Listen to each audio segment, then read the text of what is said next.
Anthropic is reportedly fielding offers that would value the company at $900 billion. That's almost $1 trillion for the maker of Claude. We are breaking that down right now.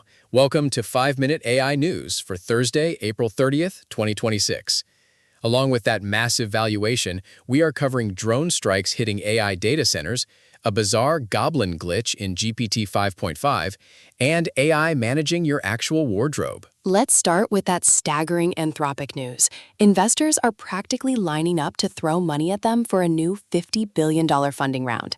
If it goes through, an $850 to $900 billion valuation puts them in the absolute upper echelon of global tech. It really shows the sheer velocity of the AI market right now. And it makes sense when you look at adoption rates across the board.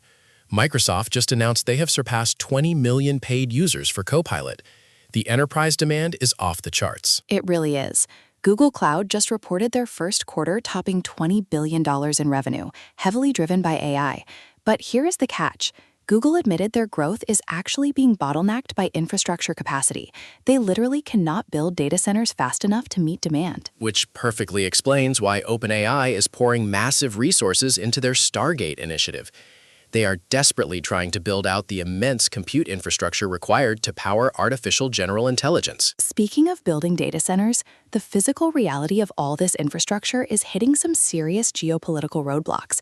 A major developer just halted all investments in Middle East data center projects after a facility was damaged by a drone strike. That is a huge deal. It is forcing big tech to rethink a proposed trillion-dollar plan to build AI hubs in Gulf countries. They are citing uninsurable war damage as a primary risk. The physical world is definitely colliding with the digital one. Absolutely.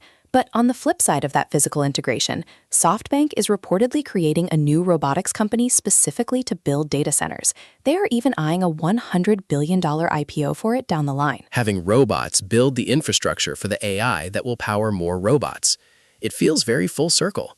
And speaking of robots, Japan is officially starting a pilot program using humanoid robots for public service roles in their airports. Moving from hardware to software, OpenAI finally explained a very weird quirk with GPT 5.5. Users kept noticing the model randomly bringing up goblins and raccoons.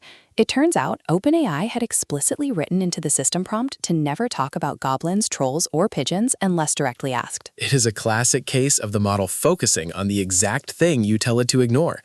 It highlights how hard it is to control these complex models. But OpenAI is facing a much more serious issue in a California court right now.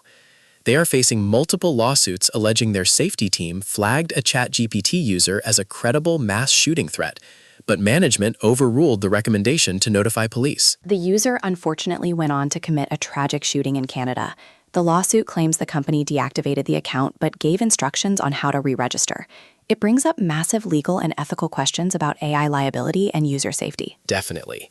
And on the disinformation front, an audit by NewsGuard found that Mistral's LeChat chatbot generated state-sponsored disinformation about the Iran war in 60% of leading prompts.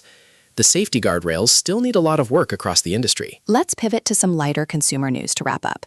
Google Photos is rolling out an AI feature that analyzes all your photos to build a virtual copy of your wardrobe. It's basically the digital closet from the movie Clueless. I love that so much. Google is also adding some serious productivity power to Gemini. You can now generate complete formatted documents, Excel spreadsheets, and presentations directly inside the chat interface without leaving the window. That is going to save so much time. For the developers out there, Poolside AI just dropped their Laguna family of models. The XS.2 model is completely open weight and small enough to run agentic coding tasks locally on a Mac. It's a big win for open source AI development. It is amazing how much power you can run on a laptop these days, especially with tools like that becoming accessible to everyone. Well, that is all for today. To recap our top story, Anthropic is potentially looking at a mind-bending $900 billion valuation as the AI arms race continues to accelerate. Thanks for tuning in. Please remember to like, subscribe, and leave us a review on Spotify and Apple Podcasts. It really helps the show. Have a fantastic Thursday, and we will see you tomorrow.